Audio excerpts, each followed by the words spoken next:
We live right now, man. It's going down. Excited for the season. You know, we coming off a playoff win. I mean, you know, we had a couple wins. At least pride-wise, made me feel good because you don't ever want to get swept. And I've never done this. I wouldn't wish this on anyone. If you ask me, can the Bucks win Game 5? I'd put it at 100% confidence. Yes. I wouldn't wish this on anyone. At this point, we don't know what's going to happen. You can get Game 6. You can steal it. I wouldn't wish this on anyone. Winning Game 6 and 7? I wouldn't wish this on anyone. I don't think they're going to win the whole series, but... Hello and welcome to Dear Diaries, a Milwaukee Bucks podcast presented by us, the staff at Brewhoop. My name is Jack Traherne, and I have with me the site manager for Brewhoop, Van Fires, today. So, Van, how you doing?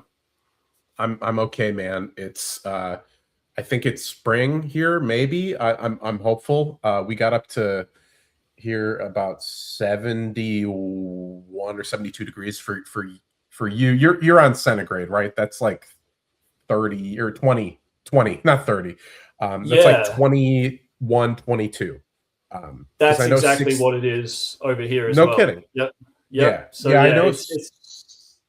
I know 68 is like 20 Celsius, and I think 86 is 30. So I get them kind of mixed up. But, I always just like times Celsius by like 2.7 or something in my head. Right? Like it's like 2.5 or something. Like I'm just like it's like nearly 3, but it's nearly like times 3, but not quite or whatever. Okay, so that's the way I've always done it. But cool.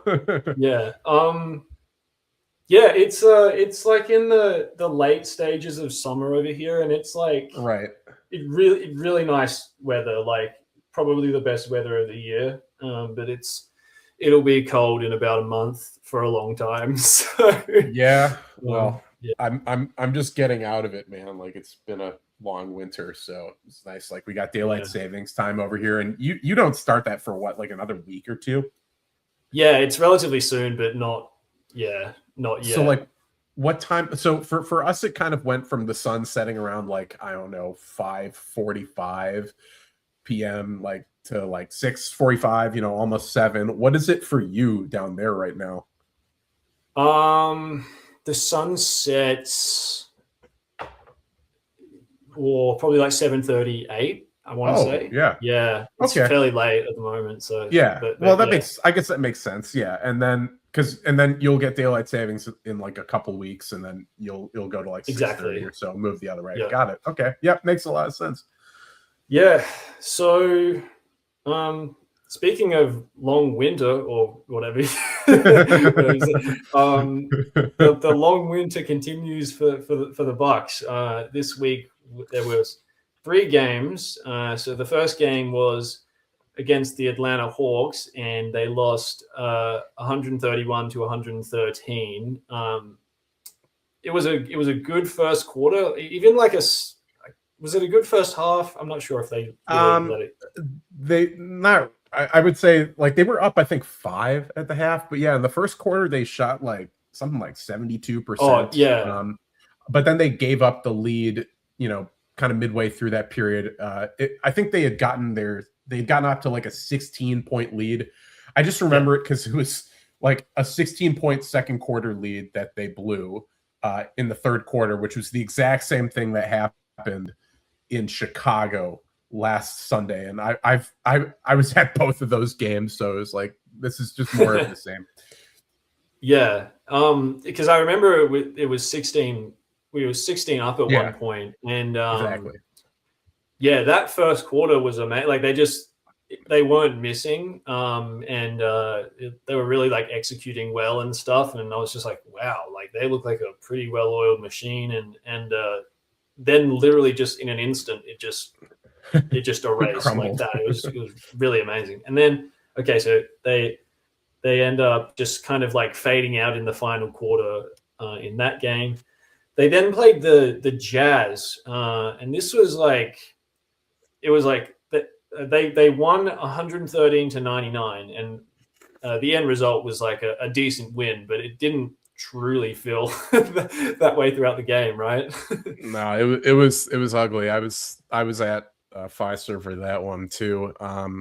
They Utah, I think, grabbed their first lead of the game in like kind of the mid to late third quarter. They didn't have it for very long, and it was only by like I think at most 2 points. But that was I think their largest lead to prior to that, the Bucks, was in the first quarter, because after the first quarter was like 23-8 or something, just nasty. Yeah. And then yeah, Utah gets back into it, starts to actually find the net. And it was just never, like, for the longest time, from like the second quarter through to really the later stages of the fourth quarter, it was at most a 2-possession game. It was often a 1-possession game. Yeah. And then you're always thinking about like, there's the side shenanigans of like, okay, Exactly. are they gonna bring Keontae George back in for this one? It's just, But it's a really weird experience when Yeah. you're playing a tanking team. It's like, and they're close, and it's like the little shenanigans are going. But they did bring back Ace Bailey and Keontae George, which right, is like interesting. they didn't. I was kind of waiting for it, like the tanking exodus. But then I realized that like they didn't have really anyone to go to off their bench that they could have, like, used to like wave that white flag, even when there was a close game, because Oh yeah, good point. Yeah, like I mean, they don't have Kessler, they don't have Markkanen, they don't have Jackson. There's probably some others I'm forgetting too, but like Nurkic had nose surgery. Oh yeah, that's right. It's Yusuf Nurkic and his nose surgery. Yeah, so like they had they played 10 guys. The only guys who didn't play were Svi Mikhailuk and Mo Bamba, who was a 10-day. Shout out Mitchell Maurer, his favorite player. But like in the fourth quarter, it wasn't like they didn't play those guys. Like I mean, everyone played who had been in the game to that point, I guess, except for Kevin Love. So like it wasn't like they were already playing Elijah Harkless and Blake Hinson, who I legit had never heard of, and Bryce Sensabaugh, who I have heard of, and he had a really good game actually. But yeah, there was no move to, like, there was no tanking flag that they could really wave, just because the team was that thin. I will say, I thought it was quite interesting that Bryce Sensabaugh has won them a bunch of games this season that they didn't want to win. Like, I found it notable that he like entered like late in the first quarter, and like they seem to be tapering off his minutes in exchange for like those two-way guys you mentioned. And then also Svi Mikhailuk has been starting for them for most of the year, and he's randomly not playing anymore. Yeah, so I guess that was probably like their main one, but then night, just not to play him at all. Yeah, and then like with Keontae, like at the end of the day, Keontae George is in his third season, and Ace Bailey is obviously a rookie, and you kind of have to pump minutes into these guys. Like, so yeah, they got that win. They kind of like just it wasn't just ran away with it in the end. Yeah, Utah just stopped making shots is really what it came down to. Like they had at least in the fourth quarter, they had plenty of good looks, and they could have made it interesting, but just none of them fell. Yeah, I always find it interesting when you're playing against the way they were guarding Giannis is they were like it's interesting. You have like probably a good amount of teams, like at least 20 teams, who have like a designated Giannis guy who they feel comfortable at least Oscar initially. Yeah, Oscar Shibwe was the guy. Exactly. I'm sure he got the game ball for that one too. Oh, but yeah. that's a if you know, just deep. Exactly. Right there. I'll never forget it. Anyway, you were saying about the Giannis stopper. Yeah. So, but most teams have like a guy who they're gonna like.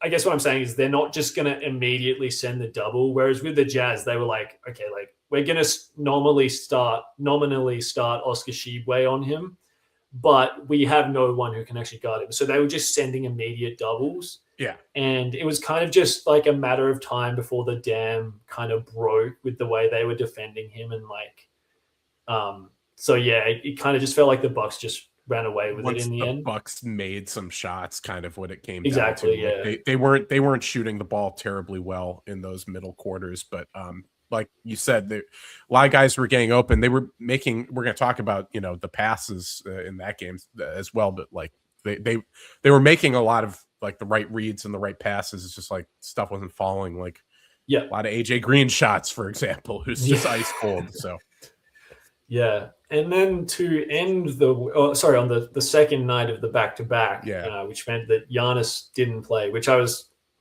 kind of happy about just for his safety. But they got absolutely pantsed by the Magic. What's that? A 39-point margin there. So it got pretty bad. Yeah, they lost 130 to 91. Competitive for like the first quarter, but it just really got away from them. I think in the second quarter they got absolutely. I don't have the stats up in front of me right now, but I think they got beaten handily in the second quarter. I think so too. Let's see. In the second quarter, actually, it was they gave up 42 points. Yes, but they scored 40, so they weren't. Oh, okay. I mean, that was. It's funny looking at their line score. Like first quarter 15, second quarter 40, third quarter 15, fourth quarter 21. So. I mean, they were down 8 at halftime, I guess, but just like one outstanding offensive quarter where they shot 79% in that quarter, and they were 7 from deep. Problem was that Orlando shot 71% and was 5-9 from deep. So, I mean, that I don't know if that was really the turning point of the game or anything. I think that happened in the third quarter, but. Just kind of funny. I remember someone bringing up the second quarter as like the quarter that they messed it up, but like I did not check that at all. So I guess it was just like the third and fourth where obviously they scored just fit. They scored 30 points in the second half? Did you say like 15 and 15? Or? They scored 36 points in the second half, which is I think that ties what they had in that Chicago game the other week. Maybe I know like they've had some really rough second halves lately. And in that Chicago game, it was less. I'm talking about the one the Sunday before last with the 27-0 run. That they scored 31 points in the second half of that one. So 36 last night. And I mean, Giannis isn't playing, but like we can look at some of the second halves where he has been playing. They just like. I think the most they've scored because they were under 40 in the Boston game, and I think they were at 38 in that Atlanta game. I know I wrote it in one of the player grade pieces that I had because it was just like, boy, the second halves like they can't do anything with lately. Really weird fade outs in the second half. It's been like a theme, like a running theme recently. Really weird. Well, and the second halves in general, like talking with Doc about it the other day, it's like they don't no one knows like why they come out of half just like terribly every time. I've got here are the numbers, including so in that 4-game losing streak, 41 points in the first half or the second half against New York, 31 against Chicago, 38 against Boston, 42 against Atlanta. I guess, against the Jazz, they had a lot more, but then 38 against the Magic last night. So Doc was talking about how he has some like an assistant go out there in like the latter minutes of halftime while guys are out there shooting just to watch them, like to make sure that they're moving around and stuff like that, which I thought was kind of wild to hear. And then, we talked, like Eric and I both brought it up with Kuzma and then Giannis. And, of course, Giannis wasn't active for a few of these games where they've had these troubles, but he was saying, he's like, I can be more aggressive. I should be more aggressive. I feel like I'm trying to I'm trying to get everyone else going. Like I'm letting my teammates get going, but maybe I should be more aggressive. And then Kuzma didn't really seem to have a great answer for it either. So, I mean, that's just been a problem they've had all year. They know it, but like nothing's happening, which just kind of, that's kind of what this season is like. Like, they know the issues. They know the issues. Yeah. But it just like stuff doesn't like, there are no ideas. Like, I want to say that I want to say the third quarter was like a talking point last season as well. It has been in the past. Yeah, definitely. Yeah. But it might have just been like, the third quarter as opposed to the full half. But yeah.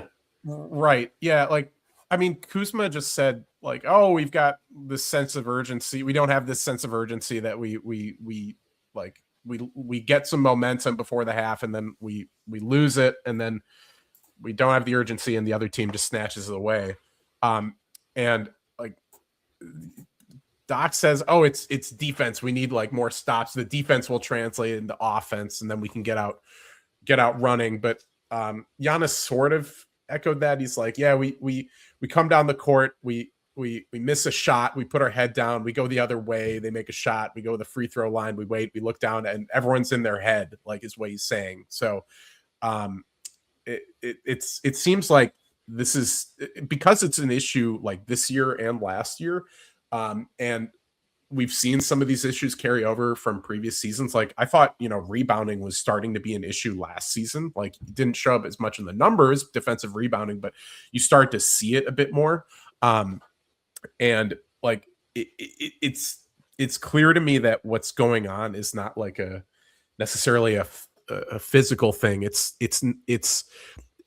less, it's not about like the team last year was too old and not athletic enough, like the general talking points around the team the last couple years, which not as much the case this year, like because their rotation is a fair bit younger, but like it's a makeup thing. It's like a mental thing that they're, they after halftime, like they're resting on their laurels, or like like they're getting in their head, like Giannis says, like the body language and everything is bad, and like other teams take advantage of that. So that to me is like hearing that, it's like, all right, this is not like, it's not even so much a personnel thing. It's like, because these guys are like, it has nothing to do with their skills, their physical attributes. It's like between the ears, and it just seems like it's a culture thing at this point. So, I mean, to reset that, like, if you're going to keep those players, you have to get a different coach. But we're preaching to the choir here. Yeah. With that said, Van, tell me what you learned this week. So, it was interesting to see like the last few games, some of their assist numbers, because I think it was, I'm going back prior to the last 3 games here, but in that Chicago game, I know their first half they had 19 assists, which was tied for the second most they'd had in a half all season. And then in the second half, when they start really struggling from the floor, like they didn't have as many assists, obviously, because they only made like something like 10 shots or something stupid like that. But they actually got assists on like 7 of them. And then they have 33 on Saturday night against Utah, and that's the tied for the third highest the third most they've had this year. In that first game against the Pelicans, they had 36 about a month ago. So like there's been this emphasis on ball movement. And we've been saying all year, like, hey, like stop running such ISO heavy like actions, move the ball around. Don't just like be one and done. And that's certainly something that they're taking to heart. Like I know on Saturday, I think it was, Doc was saying that in practice the day before, they had been really focused on passing. Like he thought that, like especially like advanced passes, and I think what was successful most on on Saturday was just like not just like the ball movement in general, but just like the extra passes, like the and the secondary ball handling, which is like why you see Ousmane Dieng, who we'll talk about some more. He has 9 assists. Even Kuzma had like 5, and I think like Rollins here. Let me look at it really quick. Rollins has 8. Giannis has 8. Dieng has 9. Kuzma has 5. Like that's a pretty high assist total for a couple of those guys, and like we think like, okay, great, like that seems like it's a recipe for winning basketball. And I've said that before. Like I remember someone was I was on the radio with Jackson earlier, and Monis, shout out to Monis from Bucks Plus Audio. He was saying, oh, what do the Bucks need to do, like, you know, to these last 19 games, like what with Giannis now, like to have any shot. It's like, well, I think they need to keep moving the ball around. And I then I went back and looked at some of these numbers, and they're pretty surprising. Like you know, so a season long issue has been turnovers too, right? Yeah. Like they've had some high turnover games, but you know, like they're not like bottom 10 actually in turnover percentage. Oh, interesting. Yeah, I know. It's kind of surprising, but they're 19th. And you know, like on a that's a just an estimate of, or well, not an estimate. That is how many of their possessions end in a turnover. So like on a per game basis, like I mean, it doesn't look. I don't think it looks quite as good. They're well, they're actually more in the middle of the pack there too. Basketball References just has them at 15th, tied with the Wolves. So, like, they're not actually like this like bottom tier turnover team. Like through the totality of the year, they're not like, I wouldn't say they take good care of the ball, though. They're definitely below average. And also, like in assists, like we've thought all year, like, okay, they don't really move the ball enough. Like they're like we see so many games when they lose, it's like they barely like they don't have a whole lot of assists. Doc has talked about like the games where we win. It's, and he mentioned this lately before Kevin Porter Jr. was injured. Like the ball isn't getting stuck in his and Ryan Rollins' hands, and like the ball's moving around, and that's why we're winning. But the numbers just kind of don't really support it, which is surprising to me. So, okay, during the 8-2 stretch, so again, they're like middle of the pack in assists. Like Basketball Reference or NBA.com has them 16th in assist percentage. So like the amount of their makes that are assisted. Cleaning the Glass has them 18th, I believe, and 19th in turnover percentage. And during that 8-2 stretch, they're actually 28th in those 10 games in assist percentage, and about the same in turnover, 20%. So yeah, like that was when Giannis was out. That's when Rollins and KPJ were running the show, right? Like, and it wasn't really due to ball movement.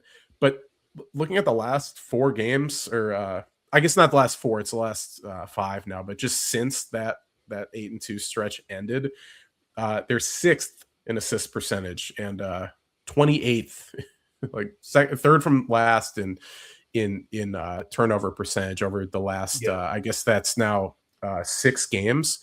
And yeah, like you look at some of their per game assist totals, and they're pretty good, but it just has me questioning this now, because I think what we've seen, or what I've started to see this week, is just that they're not good enough of a ball handling team, of a passing team, and they're not good enough at creating shots for others to be like a high tempo, like really pass the ball around, fling the ball around offense. Like they just don't have that talent.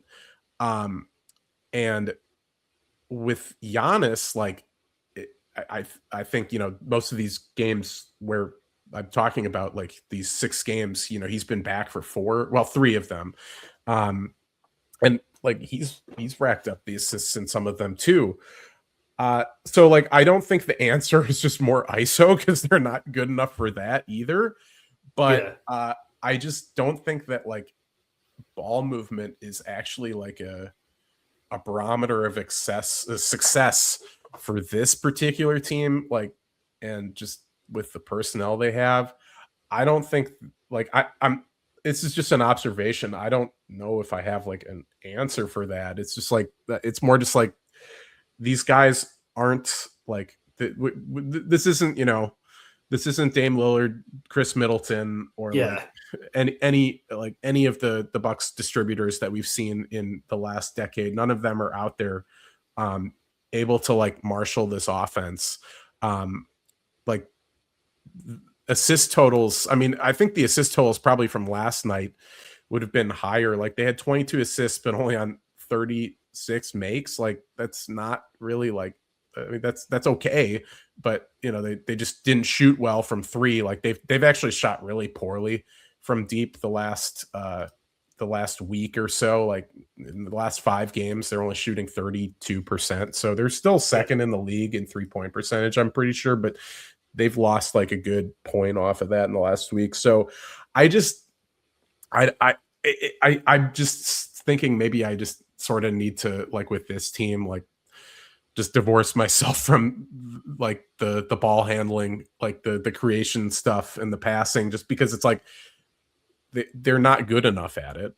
And I don't think that like looking at that is really like, oh, this is when they're playing well. Like when like they're moving the ball around, like, yeah, sometimes, but the problem is when they move the ball around a lot, they turn it over so much because like you sometimes see it with the passes. Like they're just like really high, like they sail like out of bounds or just like out of people's reach or a little too low. It happens on the roll. It happens like cross court. And it's like, I think if anything, just make it easier, make it simpler, like the ball movement and the passing, because like they're not good enough to be executing it at this level that they're trying to. So yeah, long-winded way of just saying like they're not a very good passing team, and like I don't care how many assists they rack up. Like it doesn't really impact their winning, it seems like, anymore. Yeah. Your point about like them not having those bona fide like ball handlers, like that was immediately where my mind went to. It's just like they are trialing a whole bunch of like unproven commodities. We've seen Rollins turnovers skyrocket over the past the last few weeks. Yeah. And prior to him, it was like Kevin Porter was racking up tons of turnovers, but they've now it's the opposite. Like exactly. And like, KPJ is actually turning it over as much. Yeah, before he went out, he was actually in getting like 1s and 2s in the turnover bracket. So that was good. But of course, Rollins picked up his slack, picked up right where he left off. So and then like from there, it's just like I like Doc spoke about it at the end of after last night's game. Like Rollins is being, especially with KPJ out, and then especially with Giannis out, like Rollins is being tasked with a lot of like ball handling responsibilities, and he's obviously like he's a super talented player, but like this is like a lot for like a second year guy who, again, we need to remember he's 23 years old in his second, not his second year in the NBA, but like his first real year playing, like second real year, basically. And so, my mind immediately went there.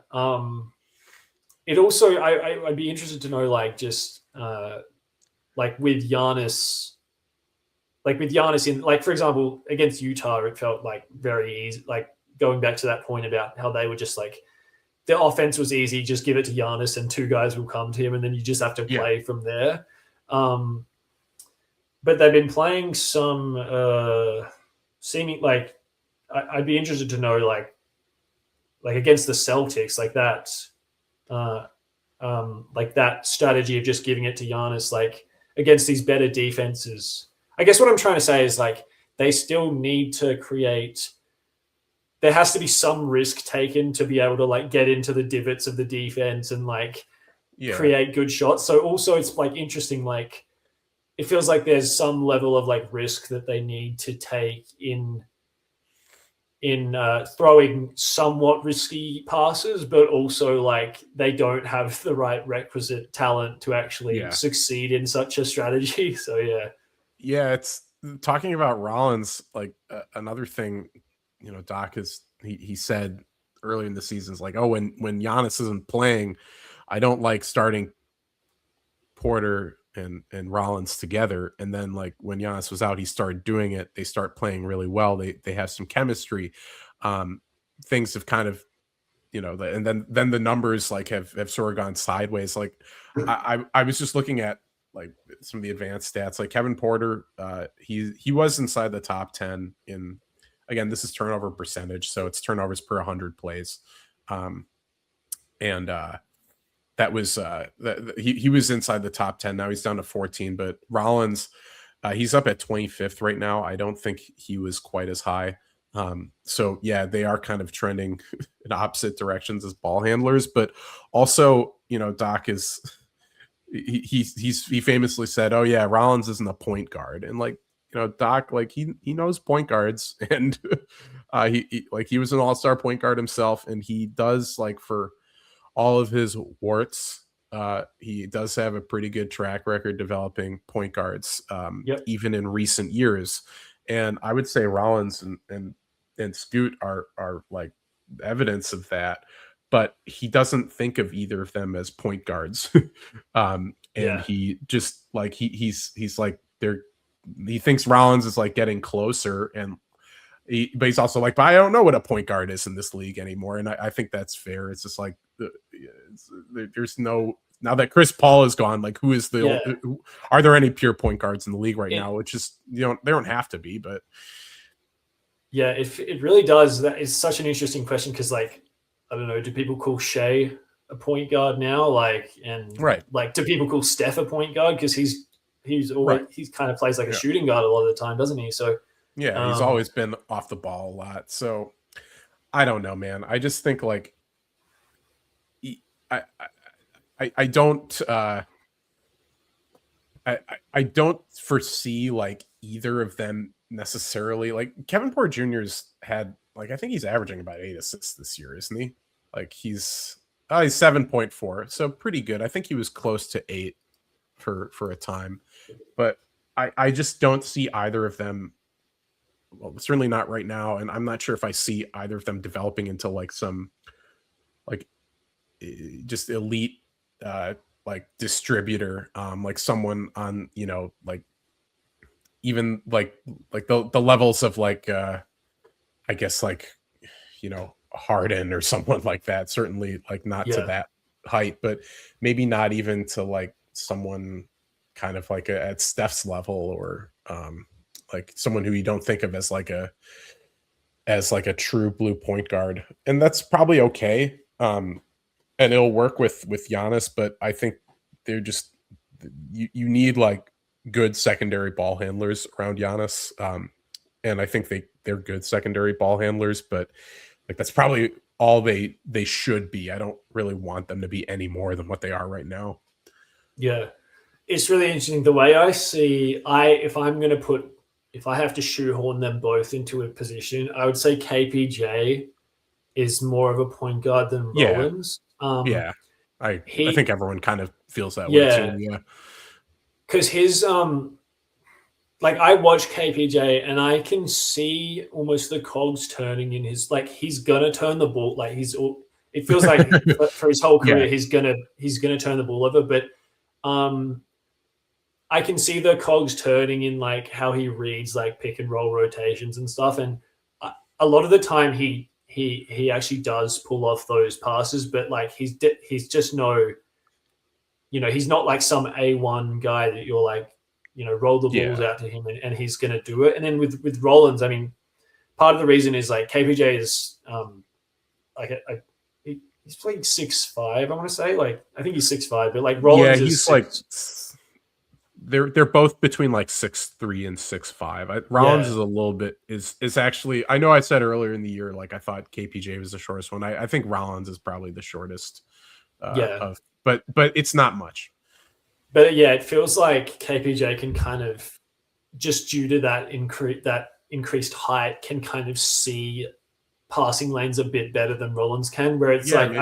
I feel like better with Rollins just off the ball, him focusing on scoring. Just like don't overcomplicate it with trying to like run the team and like make pocket passes and stuff. And it feels like in the last few weeks he's moved a bit away from just doing what he does well and tried to like become more of that point guard, which is like maybe he should just play to his strengths.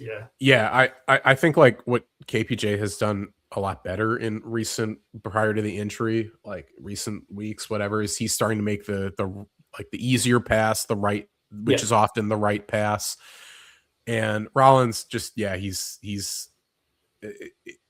I think he's not doing that. Also, I think actually his handles, like I some of the games I saw recently, like his handles were a little bit rough too. So like just not corralling the ball as well, maybe losing it off a dribble. But yeah, they're it is what it is with both of them. So you wonder about sorry, I'll just say this. Finish your point.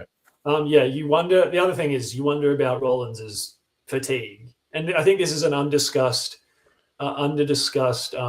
possibly element of this is like the minute they were playing him like I remember when that initial stretch where Giannis was out, and maybe even in the second Giannis injury, like they were playing him like close to 40 minutes a night, like basically every game. And you wonder about if it's just he's hit some type of wall. You want to hear the numbers? I just go pulled ahead, them up really quick. So prior to this season, he had played 960 NBA minutes, and 820 of those came last year. 960.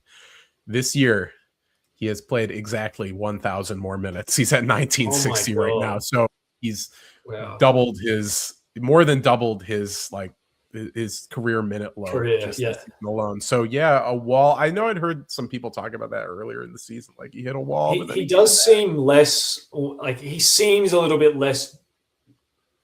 It seems like he has like less juice, like less explosive, maybe a little bit. And then also the mental side of just game after game after game. I'm playing close to like 40 minutes. But it's felt like he's struggled a bit recently, and they've like tapered him off to like 25, 30 sort of stuff.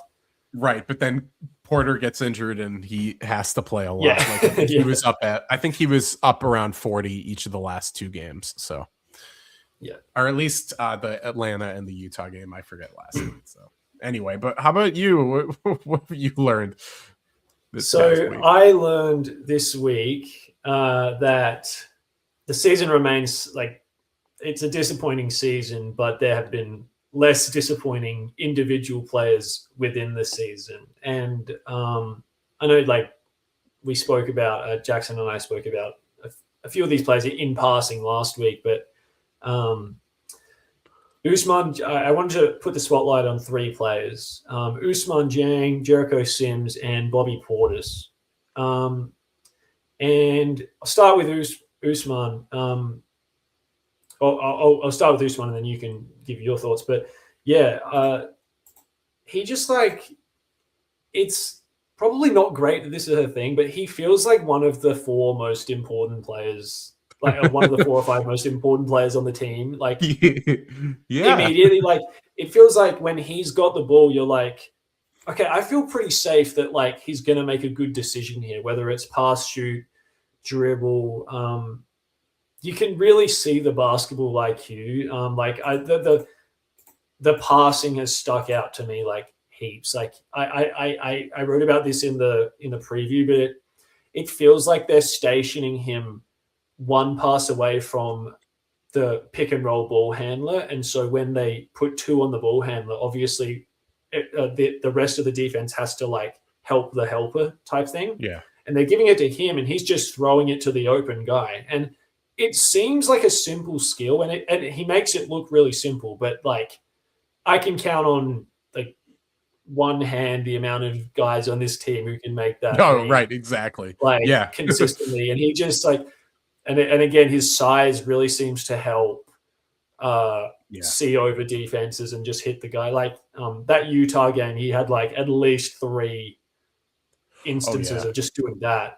So yeah, the shooting has popped as well. Like he had a rough game last night, but I don't know, like he's a 30% 3-point shooter, but he seemed like pretty smooth stroke, right? Like the jumper looks good, but he's at 37.9 since joining the Bucks, and he was in a smaller. He's now taken more shots as a Buck than he did in 27 games with OKC, but like the percentages there were largely the same too. So I mean, he's like nearing a career high in minutes in his 4th year, but like his shooting has gotten better each year. Yeah. And then the defense, like I certainly haven't noticed him playing bad defense, but I've seen some. I'm not sure if it's been a plus, but it feels like it's been pretty good, right? I think I would say it's actually been a plus. I was really like in the Utah game. I mean, granted, it's the Jazz, but like I was really impressed by him and Pete Nance, actually. Just the way they were staying with their man. Like they both. I mean, Jeng is, I guess, the more athletic dude. Like I always hear stuff about how Pete Nance is like, oh, he's the less athletic Nance or whatever, but like you wouldn't really know it. Like watching him, like he's just so savvy. And I think Jeng has that kind of like those instincts too on defense. Like they don't get beat. They move their feet. So yeah, I think his defense like has been more than solid lately. Yeah. So that's Jang. The Sims we could say some of these same things for Sims, right? Yeah. Yeah, exactly. I just like, I don't know. It feels like this wasn't a thing, like kind of like throughout, like up to like a few weeks ago, but like he is relentlessly crashing the offensive rebound, the offensive boards. Like I'm just like, the shot goes up and he's just like bumping the crap out of guys and like getting tip outs and all sorts of stuff. Feels like he's getting like at least 2 or 3 per game. And like it feels like that was like an edict from like the coaches, like we're gonna actually try and get offensive rebounds now, which like never seemed to be a thing. Yeah, totally. He's gotten in the 2 of the games I was at, the Chicago and the Atlanta game, he had 5 offensive rebounds in each of them. He had 4 in another couple of games recently too. So yeah, like I've kind of been saying it all year, but now it's like pretty apparent. I think he's their second best rebounder outside of Giannis. Yeah. Like we can talk about his hands, like on the catch, like, but yeah, I mean, the way he rebounds very well, like his hands are totally fine there. I think his timing is great too. Like his wingspan helps him, but like he is getting to these balls a lot, like just higher and farther away from other, like from opponents. Like he's able to get to these balls sooner, like when they're up in the air. So yeah, he's just like, as a rebounder, I always thought he was good, but like it's been really exceptional recent weeks. And you've spoken about like this, and it was frankly true, but like he felt unplayable at times this year. Like totally. Like there were games when you're like, oh, he's killing Is he an them. NBA player? Yeah. And I don't know, maybe he's just got some strong resolve or whatever, like the coaches are pumping him up, but like he just seems to be a completely different player. Yeah, I don't know what it is. Like he's clearly found something, I think, defensively. Like he's playing he's been playing on the perimeter so much more. The switching is unbelievable. He's like the switchiest guy on the team, and like Doc really trusts him defensively, and like at the detriment of a certain other player who's making $25 million or whatever. but like it's not that it's unmerited. Like I think he like in the scheme that the Bucks want to run, which I don't think is the scheme they should be running, which we'll discuss as well.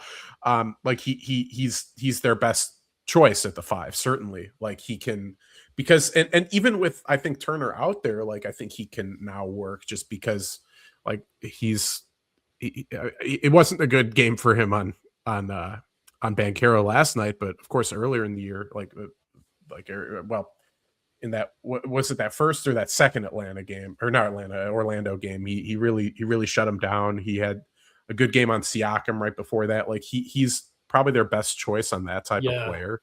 That's a good pull. That Siakam, and that's just not something. Amazing. Yeah, and that's just not something they were asking him to do earlier in the year. Right. And so I think that's. I mean that doesn't really explain like everything, but like they seem to be using him as a roller more than they have.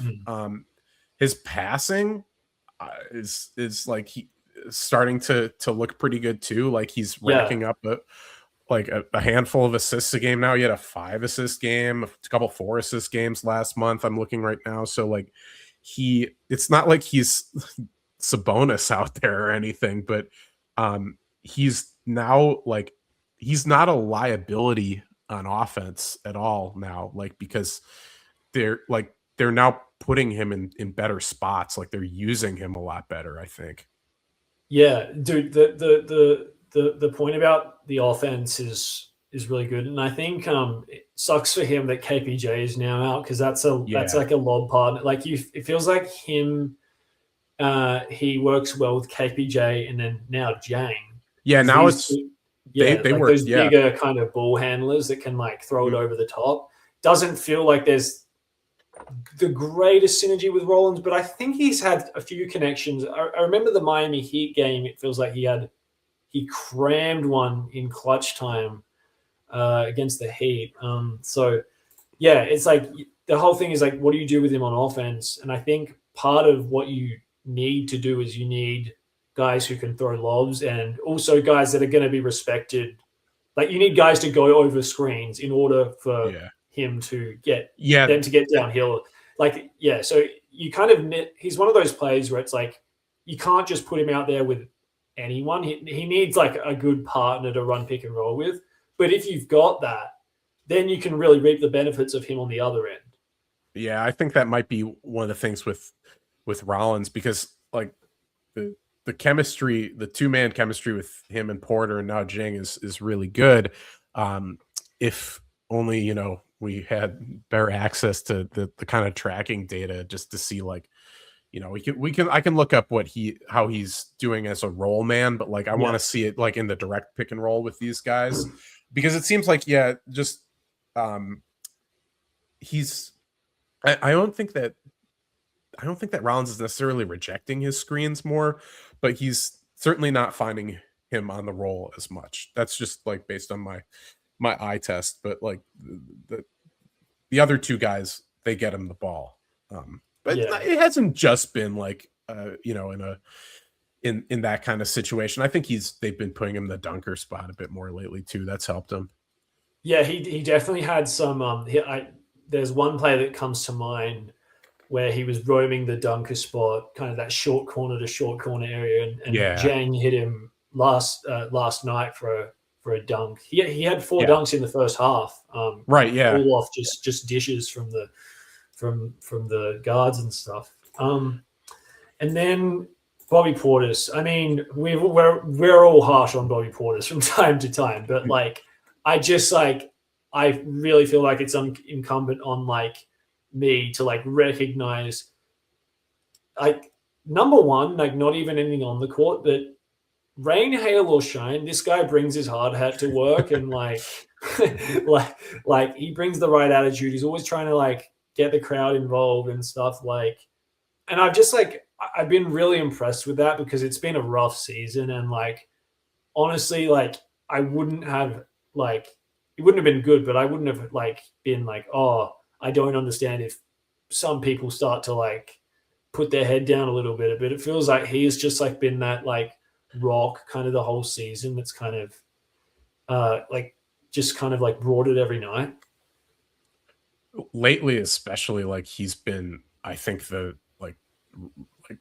engine they've needed is in the non-Giannis minutes, like Yeah. especially on Saturday in the first half. Like Doc, I guess, told them at halftime, it's like Bobby Portis isn't involved at all, and like we're really struggling to score. But then in the fourth quarter, it was like he had all his points in the second half. I know he had the first 6 points of the fourth quarter.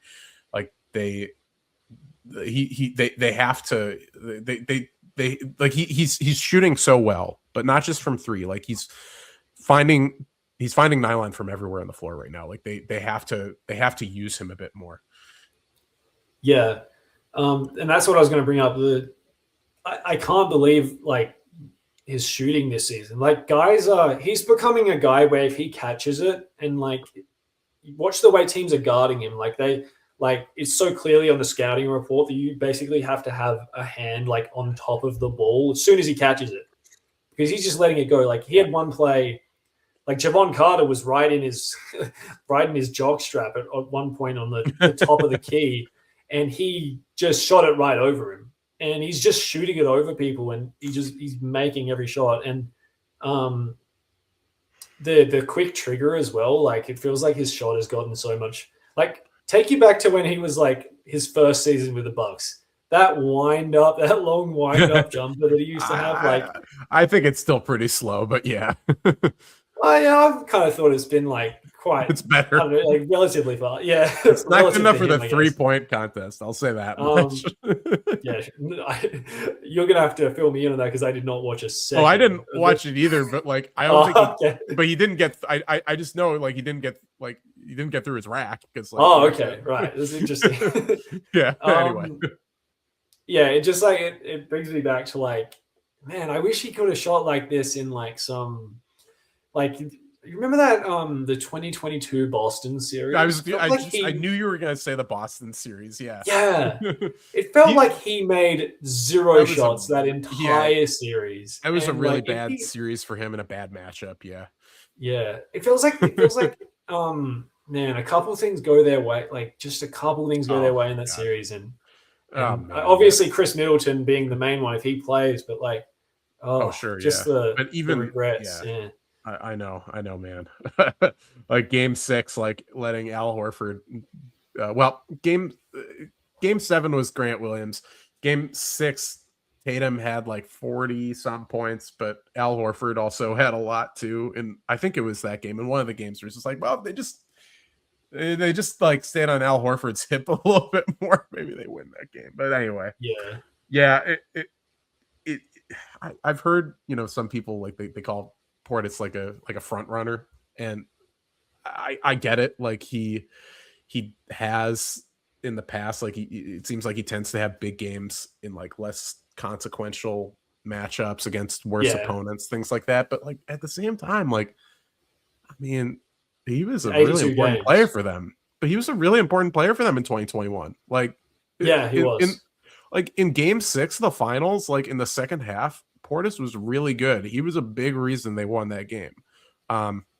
He had a good series against Atlanta. Obviously, he had a terrible series against the Nets, but like it's not like he hasn't like done it on the highest level. Or he's just like like empty calories, like just like doing this in like whatever games in February. Like he has done it when it's mattered. He had a really good series against Indiana a couple years ago too, even when he got kicked out of that one game, but like he had a very good series. Yeah. And then like last year against Indiana, he's like, okay, clearly like he's better on both ends than Brook Lopez. Like now, maybe that's different in a different matchup, but like just in that, just looking at that individual matchup, he was even better defensively than Brook. And that was like eye-opening, but speaking of drop defense and stuff, we can move on to that next topic. We should. But I wanna just add one thing because I looked up. This is going back to Sims. This is data, I guess, from Synergy. But as a role man, Jericho Sims among players who I guess have a minimum of 10 minutes per game and 10 possessions as a role man. He is 4th in the league in points per possession. He's as a role man, 1.67 points per possessions. And the 3 guys higher than him are Caleb Love, surprisingly, Mitchell Robinson, and Trey Murphy. All of them have fewer possessions. He actually he's higher than Giannis. Like, he's got 46 direct possessions as a role man. Giannis has 44, and Sims 0.8 more points per possession, 0.08 more points per possession than Giannis. So, like, yeah, as a role man, elite apparently. So anyway, yeah. But speaking of centers, speaking of centers, we got some good discussion going in just our personal Discord chat about how Turner's being used, and them Doc rolling with Sims in a lot of these games towards the end, and so we just thought it would be an interesting topic to discuss on the podcast, because you're certainly of the mind that they're not using Turner, they're not optimizing the way he's been used. Yeah, not even close on either end. I think it goes hand in hand. I mean, my whole thing the whole season, I remember seeing this in the very first preseason game I watched. Turner goes to the corner. And I think I've said this on this pod before, but why people were so excited about him and why he seemed like such a good fit was because it's he can do what Brook Lopez did in a lot of ways. And I think offensively, certainly he can. We'll talk about defense, but they're just not using him. They're not using him at all like Brook Lopez. Brook Lopez very rarely shot from the corner. Brook Lopez trailed behind the play and he would shoot pretty much everything above the break. He was often top of the arc, but just elbows. How many times do we see him just sauntering down the court and just to a comical degree, and then just just walking right into an open 3, which he buried. But the added benefit of that is that he is already one of the first guys back defensively because he's so far from the rim on offense. And that's, the spacing you want with Giannis, but that's how Miles Turner should be being used. And that would make such a difference to the Bucks interior defense too. As much as Lopez,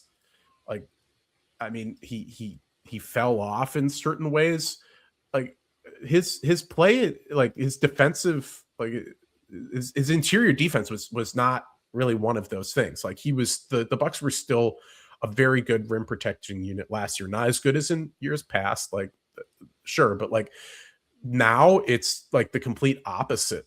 They're looking at opponent 3-point shooting, or not 3-point shooting, opponent shooting in the restricted area.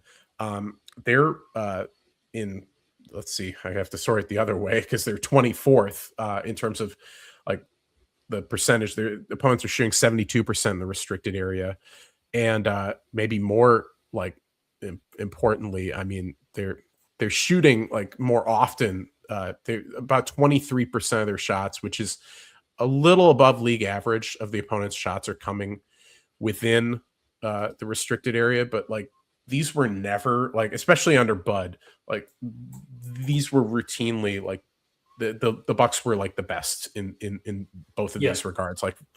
Not very few shots were being taken there, and the ones that were there weren't it wasn't an inordinate amount. They were protecting a lot of them. But I mean, last year it was also kind of an average unit in terms of how often opponents shot there, but it was a much better unit in terms of the field goal percentage interior wise for opponents. So it had trended down, but just much better than it has been this year. And I just think it all goes back to about the guards also playing into it. The poor guards getting detach from their defender, and then like Brook has to step up and all that stuff. Right. Like that was what was happening with like Malik Beasley and Dame the last couple of years, but they were still running a drop and they just don't run it anymore. And like, I think offense, it plays in, like Doc says, it's like defense leads to offense leads to defense in this case. Like if you have Miles Turner in the far corner, like, and if he's, taking a shot or not, but if he's just camped out there, he has to cover the most distance to get back, and he's your best rim protector. He's at the top of the key, he has less distance, and they're like a straight line drive up the floor is much less likely to happen, which happens so much like off of a miss or even a make, just because like there's the opening every time. Like it's something that opponents have been doing to the Bucks for years, the last couple years, I guess I should say. So, I mean, I just think like they've misused him like seriously this year. I think I think just a different coaching staff next year is going to get a lot more out of him on both ends, just because like he'll be used to his strengths, which I just don't understand. Like play him like Brook Lopez. Like he's like on paper, Turner's this great fit next to Giannis, and you're not putting him in those positions. Yeah, there's honestly not much of that I disagree with. I think the point about him being in the corners is like an excellent one. Like I totally agree there. And then also, like I think another coach could also unlock his ability to, like one of the problems with him is if you run him off he needs to get open shots for him to be like able to like really punish teams, it feels like, because like if you can get a stick hand and get above his shot, it's kind of all over because he's not beating guys off the dribble. And I think part of that is they need to play like faster and like just like I think he was such a crucial part of like what Indiana did because of their pace, and like that really accentuated how successful he was. And I think if a new coach can just get them playing at a faster pace, like I haven't checked their pace, but I think they're bottom 6 or whatever in the league this year or whatever. It's actually, oh no, I'm looking at last year. It's like, oh, it's middle of the pack, but I got last year's stats up. Yeah, it's for this year. I think it is bottom 6. It's 90, just outside 97.8, so 23rd. Yeah. So one thing, like this is like more, this might honestly be more of a philosophical discussion about if if the drop defense is just going extinct all around, maybe like because like we were talking about like Turner was like he's been sitting games at the end, and I brought up like I remembered watching the Pacers playoff series, like their playoff run last year, and like he was sitting on the bench a lot of those games too for Obi Toppin, who's closing. And it's like I do think there's a place for like drop bigs in the league, but it feels like offenses are getting so good that like maybe, like you brought up Isaiah Hardenstein, who's like pretty widely known as like a solid drop big, and even he was like sitting on the bench in a lot of OKC's games. And it's like I don't know, I don't really have like much of a point, but it's like maybe that's playing into it, like just the fact that like maybe in 10 years time there will be no Brook Lopez's or Miles Turner's left or whatever. I don't know. Yeah, I think I think it's still a good base scheme is really what, and like for this particular team, like it should be their base scheme, because we've really not seen it at all this year. And the Bucks switch so much, like, and I think the last month or so, that's basically what they've been doing. I feel like we're not seeing anywhere near as much zone as we were in the first half of the season. So they're switching everything, and like the Bucks get punished so like severely on switches a lot, like because teams are very easily able to get Miles Turner or Bobby Portis or Giannis or whatever bigs are in there, they're able to pull them away from the rim and switch their larger forwards onto, it seems like 9 times out of 10, AJ Green. Yeah. Who can stay with those guys, but like they always make shots over him. Yeah, he's just too small. Yeah. He's too small. And I think like that's like switching is important. I mean, you look at 2021 in late in games, like I think switching's most important late in games. It's most important in the playoffs. And in 2019 and in 2020, they weren't doing it as much. They didn't have maybe as good personnel to execute it as they did once they got PJ Tucker and Drew Holiday, certainly. But when Bud started to embrace that in 2021, then like their defense really started to click, especially late game scenarios, like click in the postseason, I mean. And that was the same way in 2022. Their defense was outstanding that year. The year they lost to Boston as well.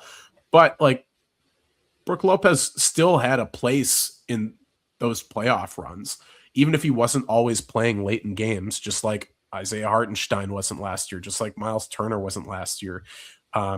If we go back a little further, I mean, like I'm trying to think like the last kind of true center that we've seen like in that vein make a deep playoff run, I guess is, I mean, it might be Lopez, like, because like you wouldn't consider obviously Jokic or like Bam Adebayo or like Porzingis in that kind of vein. Those guys are a little bit more like Sims. They switch.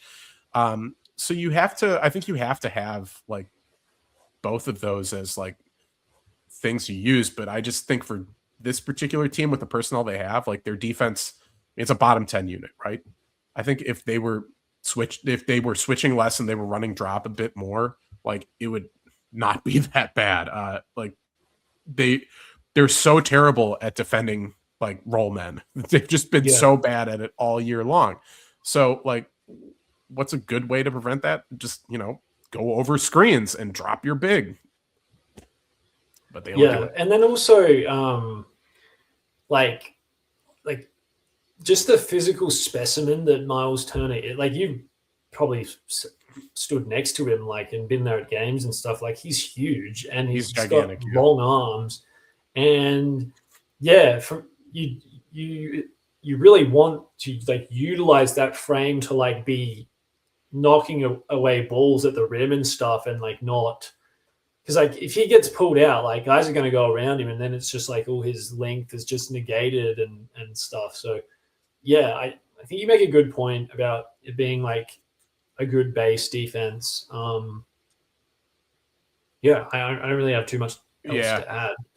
Looking at, I just want to add one thing. Like the Bucks give up 1.22 points per possession to roll men when like that's who the play finishes with. Like that's where the shot comes from or the free throw comes from. That's second worst in the league. It's worse than the Jazz and the Kings. Jesus. Only the Lakers are worse. So and we'll just check last year while we're here. The roll man, when I guess it was Brook Lopez handling it a lot more, third best in the league, 1.02 points per 100 possessions. That's tied with the Wolves and the Heat, and the Celtics barely better than them. So like, I think the pick and roll defense has been completely destroyed over this offseason. Yeah, I do. I agree with everything you say. I do just want to add, we should just like minor note that Brook Lopez, like one of the most talented drop defenders I've ever seen. Like not everyone can do that. No, I just like, I remember watching some of the stuff he could do, like literally covering two players at one time. And I assume Brook Lopez has long arms. I haven't checked that. But, I mean, he's bigger than Turner, but even like, I remember he's less athletic. It's not for sure. And even, it's not about his size. It's more about his size than his athleticism. But I think it's even more about his instinct.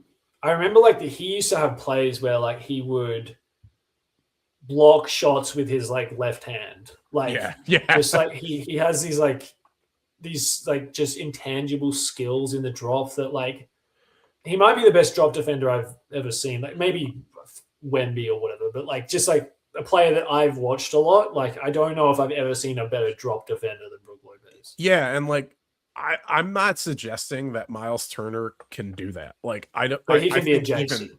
but he can do it. I think at least at like 75% of the like totally. what like if we think of peak Brook Lopez from like the year he was defensive player of the year runner up, which I think was Bud's last year, 2023. Yeah, because the year prior was when he had the back surgery.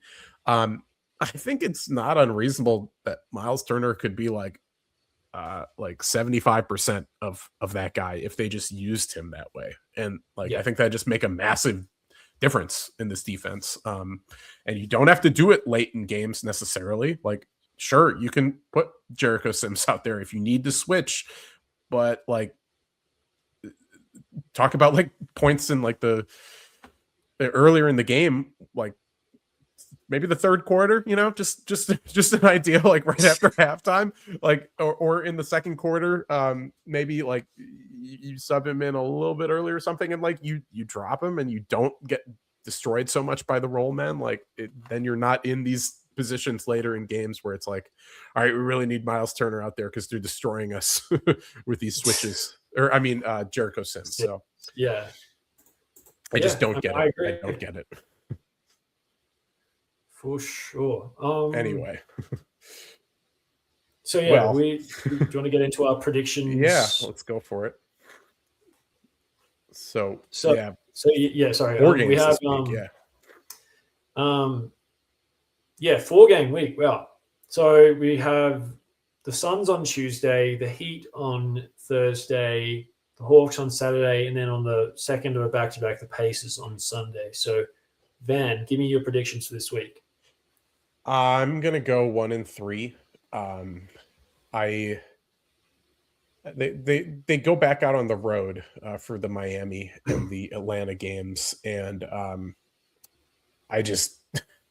I think at this point, like these games against like, you know, play-in or playoff teams, a few weeks ago they were beating those teams, and like they were looking pretty good while doing it. The last week or so, they're not looking good against anybody really, even the Jazz. So I just simply don't really have the faith that they're going to be able to do it against like these better coached and better executing teams. But I will say I think they're going to beat the Pacers. I mean, it's just like they're the Utah of the East. Yeah. So I mean it's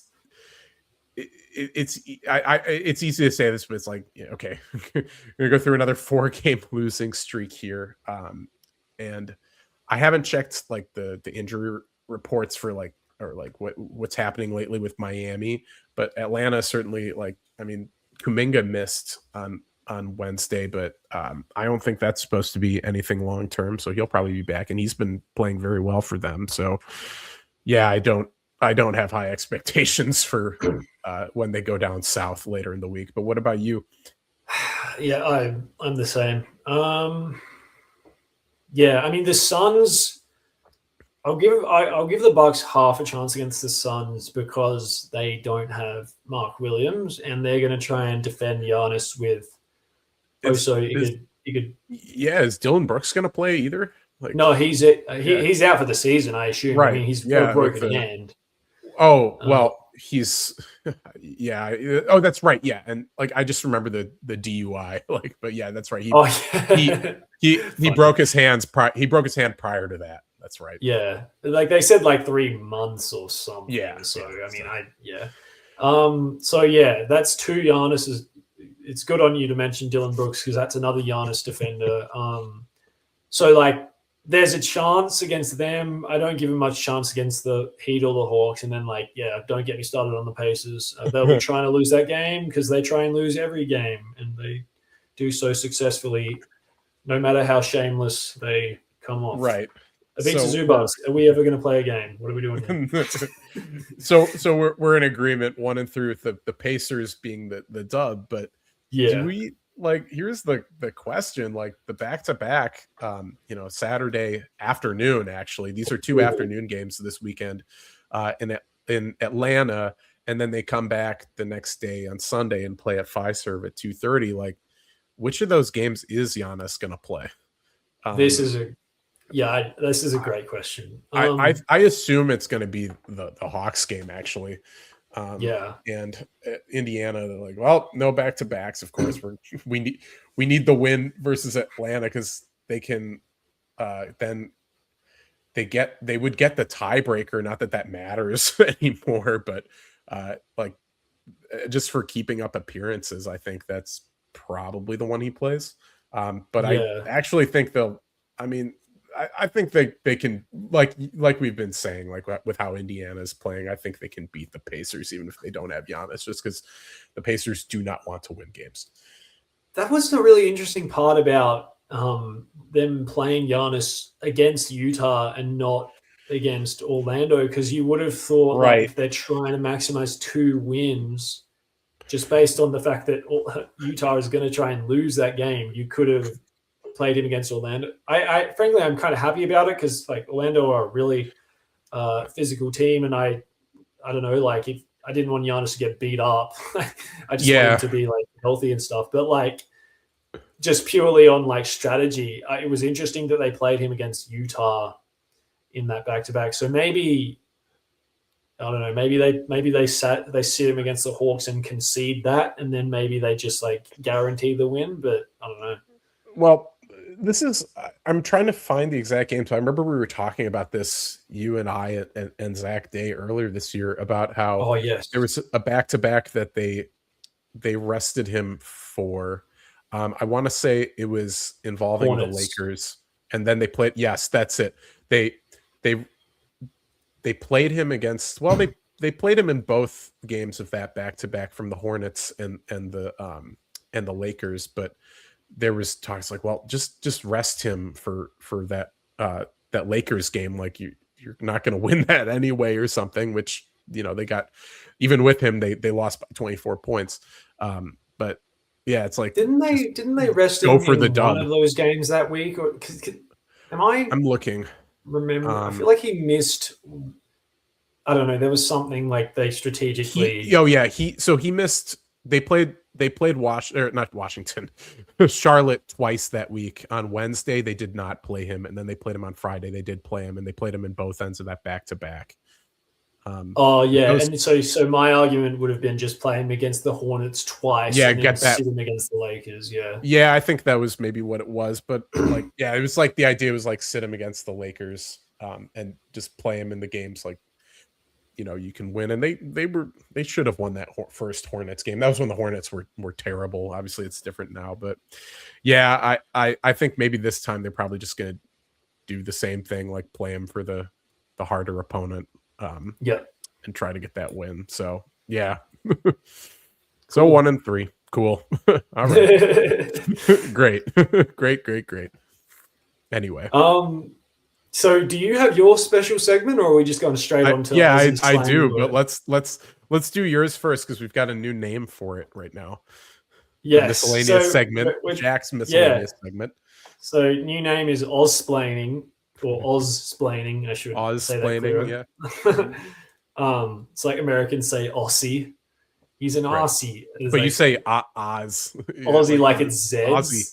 Or like Z's for you Americans. Like the Wizard of Oz, and we say Aussie. I mean, it's really funny because like when Australians hear the way Americans say those things, like it's actually correct, but we don't, like Melbourne. If you were to take out the Mel and just say born, that's like the correct way to say it. But we all say Melbourne.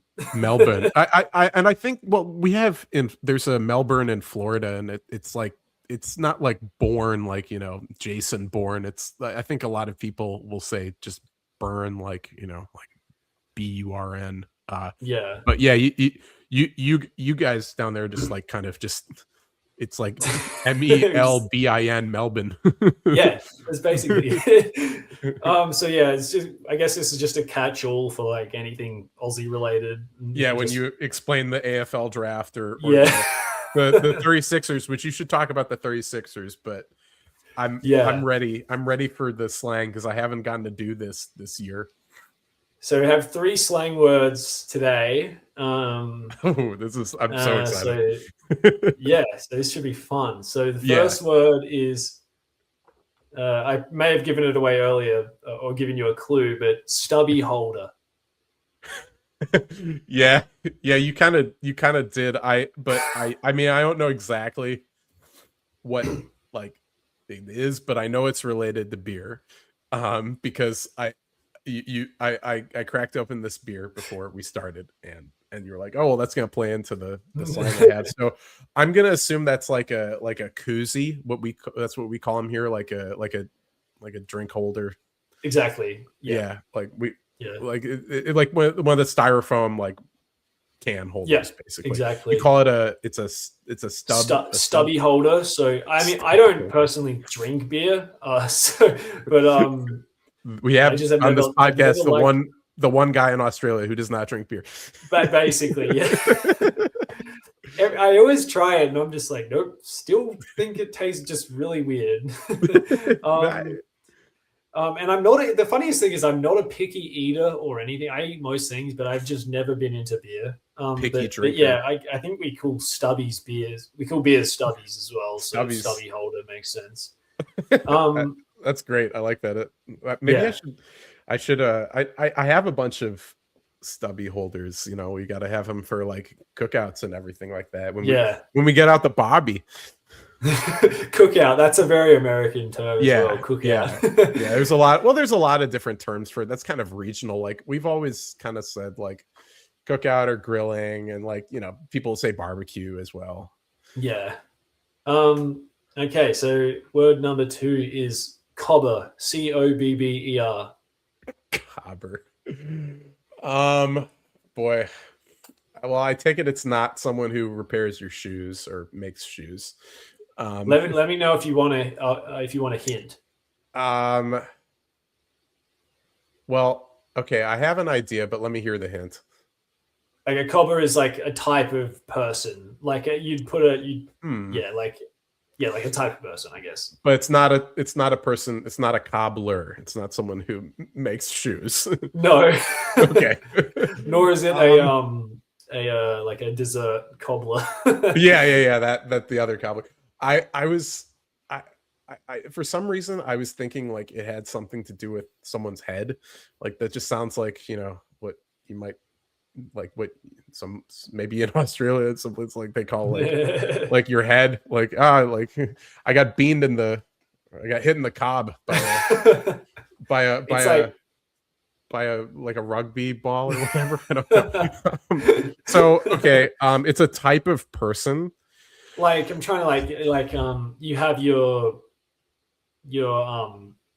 family, and then you have your like I don't like, it's not, I'm trying to think of like is it how you class people, like is it like another word for, is it like a godfather or godparent or something? No, it's I'm explaining this poorly, but it's like, do you want me to just reveal it? Yeah, just tell me. It's like your friend, like you're just a buddy. Yeah, like you're my cobber, you know, like you're my best friend. Like people say, like the famous saying over here is like, you say like cheers cobber, and like so wow, okay. Someone hands you a beverage and you say cheers cobber. it's just a friend. It's just like your dude. Yeah, literally your buddy. Yeah. I was trying to get close to it without like revealing it, but I feel like I did a bad job of that. I was originally thinking like, well, after when you said the hint, I was just kind of like, that sounds like maybe just like a not a very nice thing you call someone, like you cobber, like get out of here. It like, does sound a bit aggressive, doesn't it? Yeah, it sounds like something you say to someone who cuts you off on the road or whatever, but I guess it's your pal. Yeah. I've said this one before, I think, in our chat, so you might remember it, but squiz is word number 3. Squiz. No, I don't think I've heard it or seen it. How you spell it? SQUIZ. Zed, yeah, of course. Z. Z said, boy, squiz. Hint. I mean, yeah, yeah, definitely hint. So like, you have a squiz at something. Huh. Is it like you have a squiz at something? Is it a when you say at something, like, do you mean like when you are somewhere, or like it's something you like you're looking at? Okay. Yeah. It's something you're looking at. It's like a yeah, so is ahead. Is it like a squint then? Like No, I'm squizzing, but I can't see it. No, not to do with like your eyes, but like more like the amount of time that you would look at something, I guess. Oh, okay. So it's like is it like just like a long hard look at something, like you're the opposite. You're just having like a quick squiz. Okay. Yeah, just so gonna have like, a look. Whatever. Yeah. Oh, like here's my bill, like my cable bill, whatever. Yeah, like that kind of thing. Exactly. Okay, a quick squiz. Just have a squiz at it. Interesting. Yeah, okay. Exactly. So good. All right. That's great. That's great. I feel like I've gotten. I haven't been on the pod like all year, so like I got 3 of them out. That's pretty cool. And I got the one, but you kind of gave it away for me. I don't think I would have gotten the stub. What was it? The stubby holder? Yeah, stubby holder. Yeah. I don't think I would have gotten that. And yeah, you kind of walked me into squiz, but cobber and squiz. That's great, man. Hey, but before we go to my segment, talk to me about the 36ers tonight. Oh yes, yeah. So tonight, the Adelaide 36ers play in their semi-final game against the Southeast Melbourne, or they start their semi-final series against the Southeast Melbourne Phoenix. Mm-hmm. So basically, the play-ins occurred over the last week, the play-in tournament, and so the way it works, I think I said this to Jackson on a previous pod, but the top 2 are automatically in, and then 3, 4, 5, 6 playoff, and it's exactly like the NBA. Like 3, 4 plays for the first spot, and then the loser of 3, 4 plays the winner of 5, 6 for the fourth spot. Oh, sorry, the third spot, and then the fourth spot, I should say. Yeah, that's kind of like the NFL how the NFL playoffs used to be structured, actually, I think. Yeah, and so the 2 series are Sydney, the number 1 seed, against Perth, the number 4 seed, and Adelaide, the number 2 seed, against Southeast Melbourne, the number 3 seed. And you might say, I was interested. I mean, you Kane Pittman, of course, yeah. Yeah, so our old friend. He obviously works for ESPN now, but he actually predicted Adelaide winning in a 2-1 series, which, like, I'll take all the Adelaide optimism I can get, but I'm predicting an 0-2 loss for the 36ers. And you'd think that they're like the better team because they're the higher seeded team, but basically they got in on the final week of the season because Southeast Melbourne, all they had to do was beat like the 6th seed or like the 5th seed to lock them into the top 2, and they just basically choked in the final game of the season, which then allowed Adelaide to just kind of like get in there by default. Yeah. So the Southeast Melbourne Phoenix, they're like they play basketball the way I would like if I was a coach, I'd instruct my team to play. Like they play really high pressure defense. It's like hard work, and then it's like hard work, and you can tell like that they run like 11 deep every game because they just sub and sub. And throughout the game, they play this rabid pace that basically the other team just kind of taps out at a certain point. It's not dissimilar to the way the Indiana Pacers played in that playoff. Yeah, sure. Where they just kind of like tire you out, and by the midway through the third quarter, you're like, oh my God, we're still running this fast and everything. So yeah, the 36ers have the best player in the league. Bryce Cotton. Bryce Cotton. So they have the best. I do know. Like, I do kind know of like him, from. Yeah. So they, like the Bucks in many series, as you'd say, they have the best player in the series. Now, can that get them across the line? Because the supporting cast is nowhere close. I'm looking at their roster, and there's a couple former NBA players who I recognize. Isaac Humphries, who I didn't know was Australian, and this is just a name like that. It's one of those names that's just you don't really forget because it's so unique. Zylan Cheatham. Cheatham, yep. Yeah, he is he's a beast. He's just like an athletic freak. He's not very versatile. Like he's kind of like a questionable shooter, and he doesn't really love to shoot it. Mm-hmm. But he's just an athletic freak. And then the Phoenix have I'm looking at them. Yeah, they have two guys, Ian Clark and Wes Iwundu, who exactly. I think they were both on the Magic. I want to say I know Wes Iwundu was on the Magic. Ian Clark won a bunch of I don't know if he won. He was He won at least one chip with the I think he won a chip with the KD Warriors, I want to say.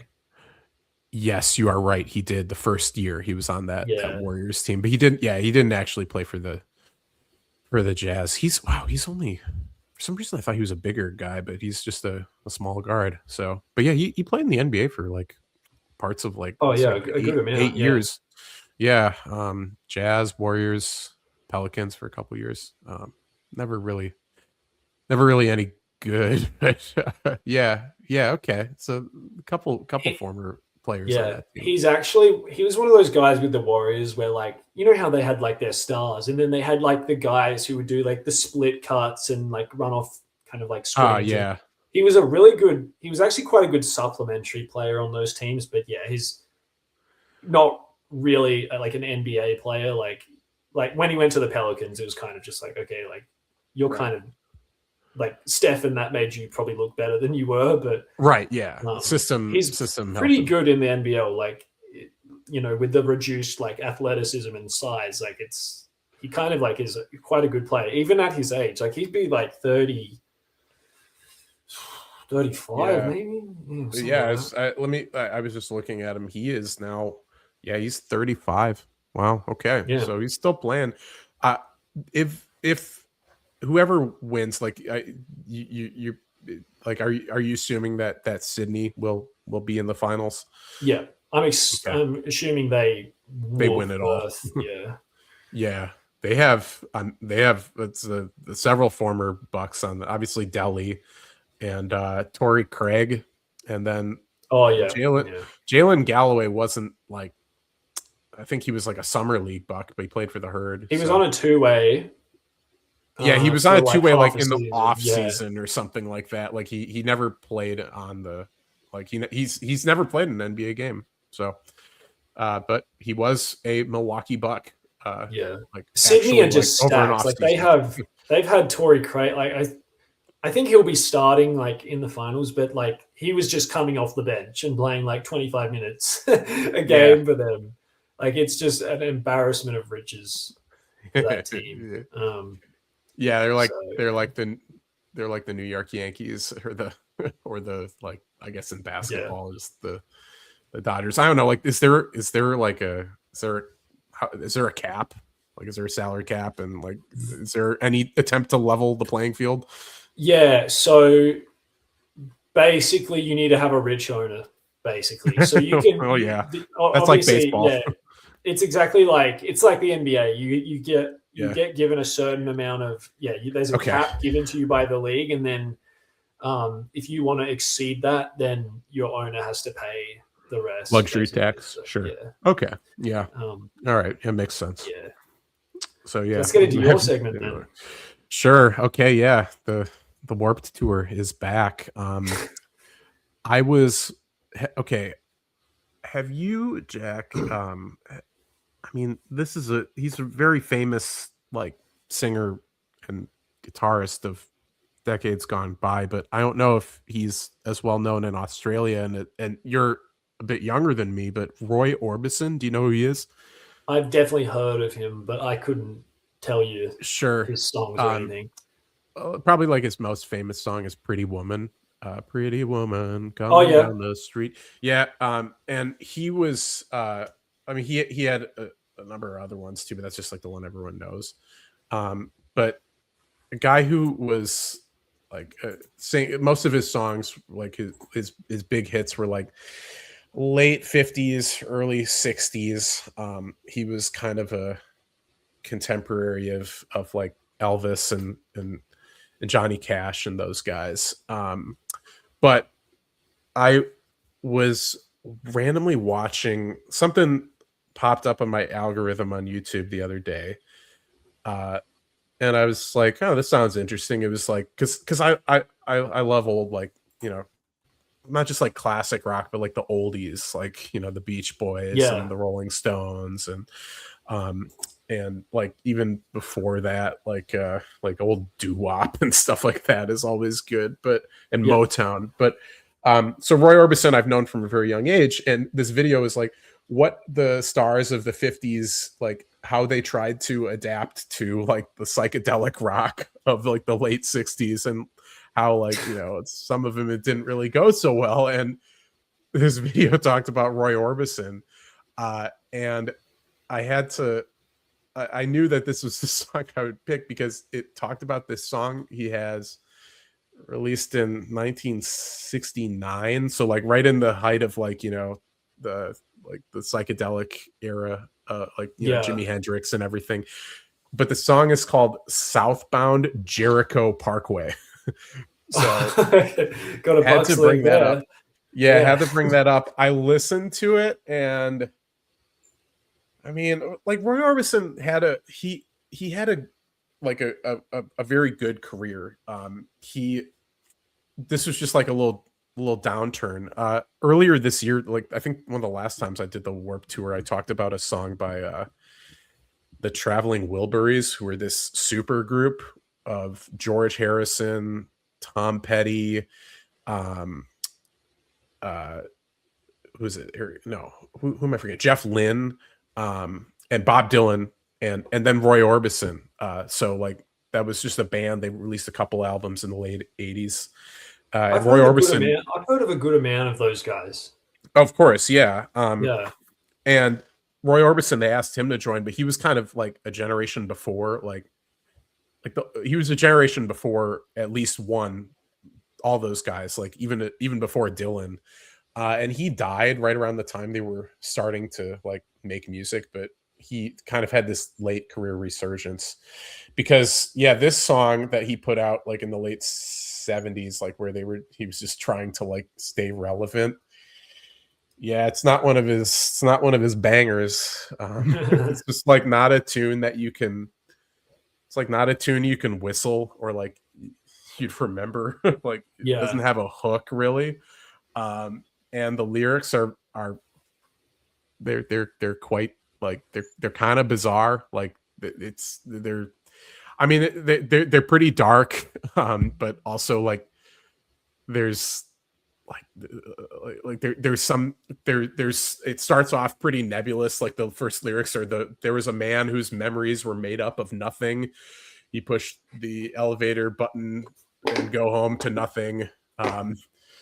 And he talks about his wife and his son, and then like I guess like he's just this lonely dude, and like that his family doesn't talk to him or whatever.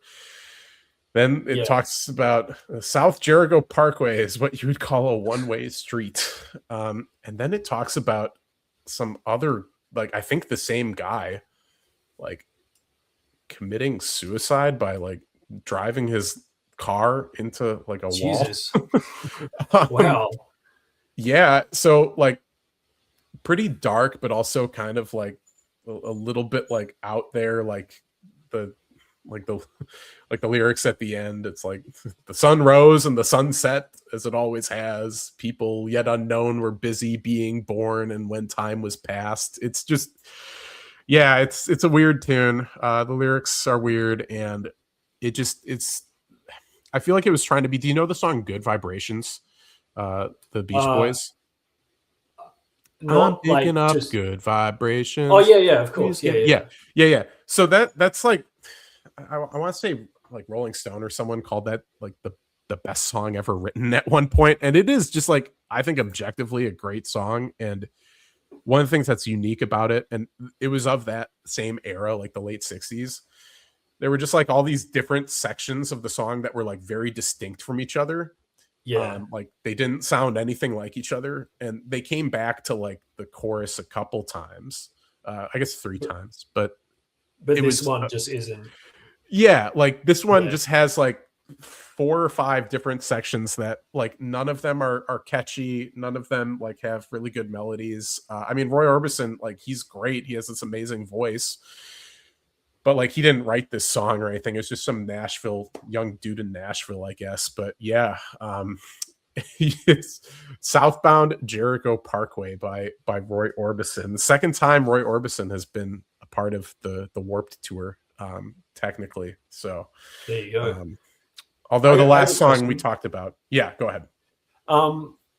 This is probably a dumb question, but when you say the psychedelic era, are you like referring to like actual drugs when you say that? Oh, totally. Yeah. Right. Yeah. The late 60s, like, I mean, the popular music was, I guess, like in terms of how it sounded, like you had a lot of like fuzzy, distorted guitars. Yeah. The like a lot of like this distinct, like these distinct electric organ sounds, like the Farfisa organ. Like, do you know, like there, or I get what you're talking about. Yeah. Yeah, and certainly like that was around the time like everyone was like, you know, what was it, like Tune In, Drop Out, or whatever, like Timothy Leary, everyone's dropping acid. So yeah, that was the popular music of that era. And there was some other stuff, like, because I was also like Summer of Love, like hippy dippy kind of stuff too. But even that sort of like, you know, that got into the psychedelia too. So guys like like some of the even like some of the crooners like from 10 years prior were sort of trying to like get in on not as much the psychedelic aspects of it, but like the innovative aspects of it, because a lot of these songs like were really like for in terms of popular music were like really like very different. Like even Frank Sinatra recorded some album around this time where he was trying to basically sound like, you know, like the Beach Boys, like Pet Sounds, which is the album that Good Vibrations is from. Like everyone was trying to do that. Or I'm sorry, that wasn't that song was from an album called Smile, but around the same time, everyone was trying to do that. Like, and that was like how what was topping all the charts. But you had guys like Frank Sinatra and Roy Orbison who couldn't really do it. And then you had guys who didn't even try, like Elvis, and he just went back to his old thing, and it worked much better for him. So, yep. Southbound Jericho Parkway. Yeah, because I was just like, I was like, I think he's referring to drugs there, but like, oh yeah, like, also, but I also did think it was like the type of music sort of thing as well, and so yeah, really, yeah, it all goes hand in hand. For a non kind of like musicy guy like me, I think that's quite interesting to learn about, actually. All right, cool. Well, I'm glad you enjoyed. I don't know. Have you ever been on the Warped Tour before? I don't know if I've ever. Feel like I was on one episode, but also Kyle was on there. Oh, okay, yeah. So I think you guys were just mostly just chatting. I have to dig into like. I used to like with Riley. I'd always find something that was like German. Or, you know, it was in German or from like Central Europe, because like he was like he spoke German. He's very interested in Germany. So I don't know as much about Australian music. Like I can't like Men at Work isn't going to be anything for you. So no, yeah, I know that one well. Of course. Anyway, yeah. So next time I'm on, I'll try to find something from Down Under. Waltzing good. Matilda is the only other song I can think of, which is like that's like what, like that's like your version of Yankee Doodle, right? Basically, yeah. Yeah. Anyway, cool. All right, cool. Well, that does it for the pod. Thanks everyone for joining. Keep your eyes peeled on the site as we wind down the year. Torian Prince just got upgraded. Oh yeah, He's we nearing didn't even return. talk We about should that. probably mention that. Yeah, we all thought Yeah. he was gone. So there's a newser on that. Did you have anything to say about that, Van? I mean, I guess like people had asked me about that disabled player exception that they applied for after his surgery, and clearly we never really work. got. Well, I mean, yeah, like we never got word either way, but like the whole idea is like they only grant it to you if you are expected to be out through like June 15th. So maybe they just didn't grant it to them.